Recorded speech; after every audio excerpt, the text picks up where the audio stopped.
औरल sex के मौज़ूआ को समझने से पहले ये जानना ज़रूरी है कि जिनसी ताल्लुकात इंसानी ज़िंदगी का एक अहम पहलू हैं, लेकिन इस्लाम में ये नियानुन के बारे में वाज़ेह हदायत और हदूद मौजूद हैं।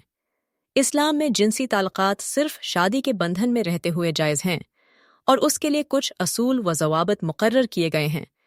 औरल सेक्स के बारे में इस्लामी नुक्ता नज़र को समझने के लिए हमें कुरान, हदीस और उलमा के फतावी का जायज़ा लेना होगा। औरल सेक्स क्या है? औरल सेक्स जिनसी ताल्लुक़ की एक शक्ल है जिसमें एक शख्स अपने साथी के जिनसी आज़ा को मन्ना के ज़रिए जिनसी तस्कीन फ्राहिम करता है। ये अमल आम तौर पर मर्द और औरत के दरमियान होता है, लेकिन ये देगर जिनसी ताल्लुकात में भी पाया जा सकता है। इस अमल को बाद लोग जिनसी ताल्लुकात का हिस्सा समझते हैं, जबकि दूसरे उसे गैर फितरी या गैर अखलाकी करार देते हैं। इस्लाम में जिनसी ताल्लुकात को एक मुक़द्दस रिश्ते का हिस्सा समझा जाता है जो सिर्फ शादी के ज़रिए जायज़ होता है। शादी के बाद मियाँ बीवी के दरमियान जिनसी ताल्लुकात को न सिर्फ जायज़ बल्कि बात अजर भी करार दिया गया है। इस्लाम में जिनसी ताल्लुकात के लिए कुछ असूल मुकर्रर किए गए हैं, जिनमें से अहम ये हैं। बाहमी रज़ामंदी। जिनसी ताल्लुकात हमेशा बाहमी रज़ामंदी पर मबनी होने चाहिए। किसी भी किस्म की जबरी अदियों साफ़ी की इजाज़त नहीं है। पाकीज़गी। जिनसी ताल्लुकात पाकीज़ा और साफ सुथरे होने चाहिए।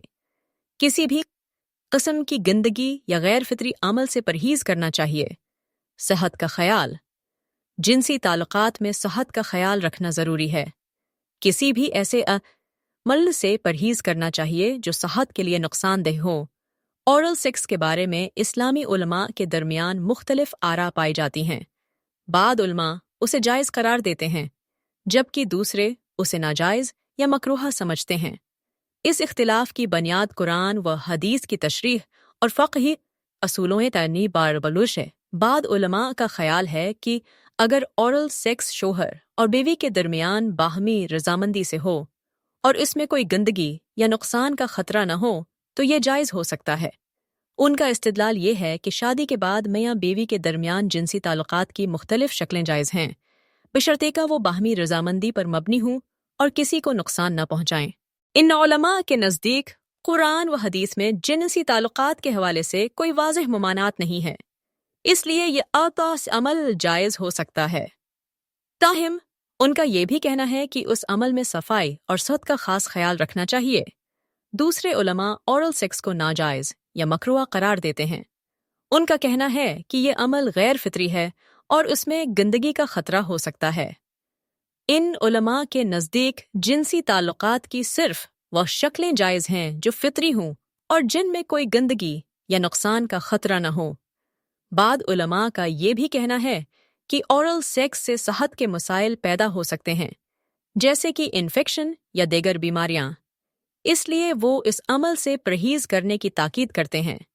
तभी लिहाज से औरल सेक्स के कुछ ऐसा खतरात ही हो सकते हैं। अगर इस अमल में सफाई का ख्याल न रखा जाए तो उससे इन्फेक्शन या दीगर बीमारियां पैदा हो सकती हैं। इसलिए तभी माहिरीन भी इस अमल में एहतियात बरतने की ताकीद करते हैं। औरल सेक्स के बारे में अखलाकी और माशरती नुक्ता नज़र भी अहम है। बाद माशरों में उस अमल को गैर अखलाकी या शर्मनाक समझा जाता है, जबकि दूसरे माशरों में उसे कबूल किया जाता है। इस्लाम में अखलाकियात का ख़ास ख्याल रखा जाता है और किसी भी ऐसे अमल से परहेज़ करने की ताकीद की जाती है जो माशरती अखलाकियात के ख़िलाफ़ हो। औरल सेक्स के बारे में इस्लामी नुक्ता नज़र को समझने के लिए कुरान, हदीस और उलमा के फतावी का जायज़ा लेना ज़रूरी है। बाद उलमा उसे जायज़ करार देते हैं, जबकि दूसरे उसे नाजायज़ या मकरूहा समझते हैं। इस अमल में सफाई और सेहत का ख़ास ख्याल रखना चाहिए और किसी भी ऐसे अमल से परहेज़ करना चाहिए जो इस्लामी तालीमात या अखलाकियात के ख़िलाफ़ हो। इस हवाले से मज़ीद रहनुमाई के लिए किसी मोतबर आलमदेन या मुफ्ती से मशूरा करना बेहतर होगा, क्योंकि ये एक हसास मौजू है और उसके लिए दरस्त शरई रहनुमाई ज़रूरी है।